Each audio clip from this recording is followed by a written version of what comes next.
buat mereka-mereka yang mau menikah, persiapan pernikahan, pernah ada pernyataan cukup epik dari salah satu hakim, ngeselin banget. Dia bilang begini, Dok.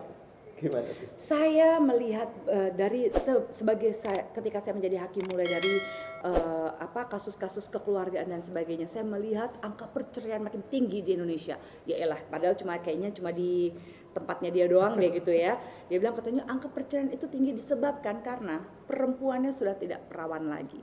Oh. Saya Emosi kan jadi dokter makramas kan gitu ya. So keperawanan itu ya menurut saya nih nanti akan dilakukan ke dokter. Buat saya himen atau selaput darah itu adalah small tissue with big issues. Ya, Exactly. itu adalah tisu yang sebenarnya kalau robek tidak ada masalah fisik. Tapi terlalu banyak problem sosial hanya karena si himen ini, selaput darah ini. Dan selaput darah itu nanti akan dibenerin ya sama dokter Robi kalau gue salah ngomong. Selaput darah itu kan kayak kawat nyamuk, dia tuh harus bolong-bolong. Ya nggak rapih kayak kawat nyamuk ya sih friends. Tapi dia tuh harus bolong-bolong karena kalau misalnya dia ketutup, bener-bener ketutup rata gitu nggak bisa mens. Iya nggak sih dok? Iya. Tuh, bukan. Jadi sebenarnya keperawanan itu seberapa penting sih dok? Apa benar keperawanan itu mempengaruhi kepribadian seseorang? Kan ada yang bilang kalau misalnya dia keperawanannya sudah tidak ada, udah pasti perempuan nakal, udah pasti ini. Wow. Jadi katanya itu mempengaruhi lah gitu ya. So, what do you think about tes keperawanan dok? Oke. Saya tidak akan bicara atas nama saya Mbak Zoya. Kita pakai aja WHO. Sebagai badan kesehatan tertinggi di dunia. Yes. WHO sendiri sudah menyatakan tidak ada yang namanya tes keperawanan. WHO bukan Dr. Robi, bukan Mbak Zoya ya. Iya. Tidak ada himen kaitannya dengan keperawanan.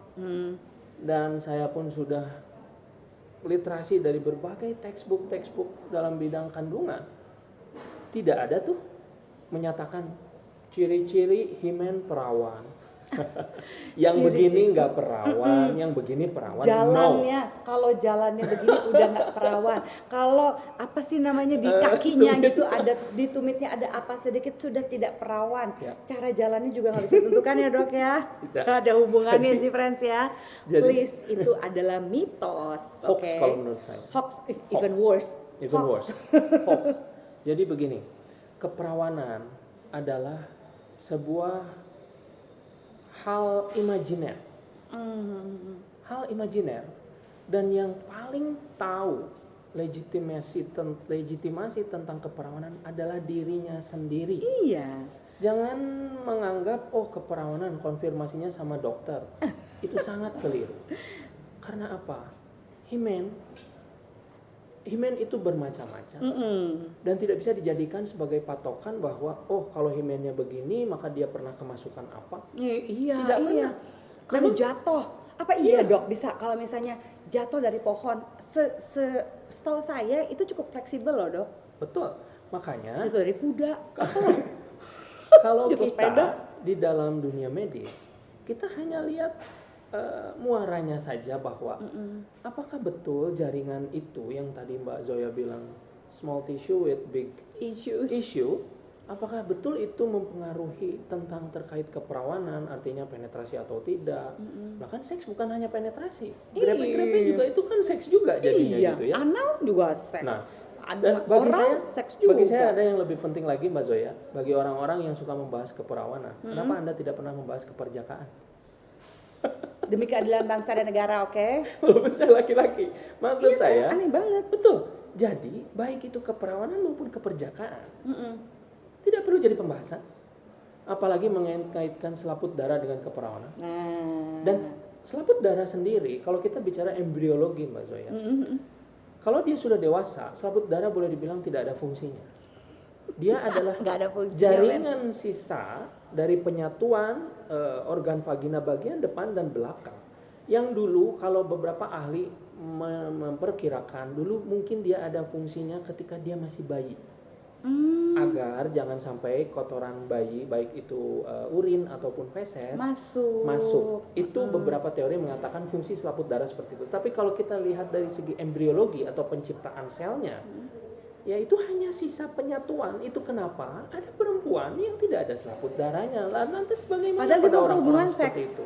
Iya, jadi perawan apa enggak bukan masalah Bukan selaput selaput darah. darah. Perawan apa enggak itu adalah masalah sudah melakukan penetrasi senggama ya, penetrasi penis ke dalam vagina Ya. gitu ya. Jadi kalau soal gitu. Nah, jadi buat mereka-mereka yang juga percaya kepada masih hidup di zaman Siti Nurbaya bahwa mereka yang perawan katanya dok pada saat hubungan seks pertamanya selalu akan berdarah. What do you No. think dok? Keliru. Karena dari Gak jurnal move on sudah dari Siti Nurbaya dibuktikan gue rasa. berapa sih himen yang bisa terpengaruh penetrasi seks. Ternyata jumlahnya nggak lebih dari 20-40%. Kalau kita menyamaratakan semuanya, ya kita tidak adil. Kita tidak berlaku adil terhadap tubuh manusia itu sendiri. Exactly. Jadi tidak bisa keperawanan itu ditentukan dari selaput darah. Jadi kalau misalnya ada seorang pejabat waktu itu ya yang menikahi perempuan masih umurnya kayak 18 tahunan gitu karena dia punya masalah dengan istrinya, lalu dia bilang saya talak 3 perempuan ini, saya langsung ceraikan dia karena kenapa? Karena ini bukan perempuan baik-baik. Maksudnya apa ya Pak ya? Waktu itu sih beliau ini si pejabat ini bilangnya karena si perempuan ini tidak berdarah Mbak Zoya pada malam pertamanya. Wah, dia butuh darah berapa cc ya dok? Kita kasih aja darah. Kayaknya kalau butuh darah ke PMI kan. Jangan lu suruh lu paksa-paksa perempuan itu harus berdarah. Kalau sampai perempuan itu tidak berdarah pada saat hubungan seks pertamanya, bisa jadi karena dia cukup lubrikasi. Betul. Nah justru yang orang sering keliru adalah, oh yang benar itu yang berdarah. Bukankah yang benar itu justru nggak berdarah ya, Mbak Zoya? Berarti lu nggak jago lu kalau berdarah. jago. Halo gitu, itu malam pertama gitu. Iya. So itu important ya. Jadi bisa jadi pada saat sudah melahirkan sekalipun, kalau dia tidak siap untuk senggama malah bisa berdarah. Betul. Ya, Sumber perdarahan bukan hanya himen.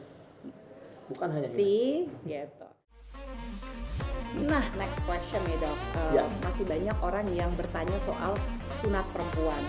Bisa menangkap kerangsang seksualnya sudah rusak barangkali rusak. begitu ya. Ya itu mungkin kita bisa memberi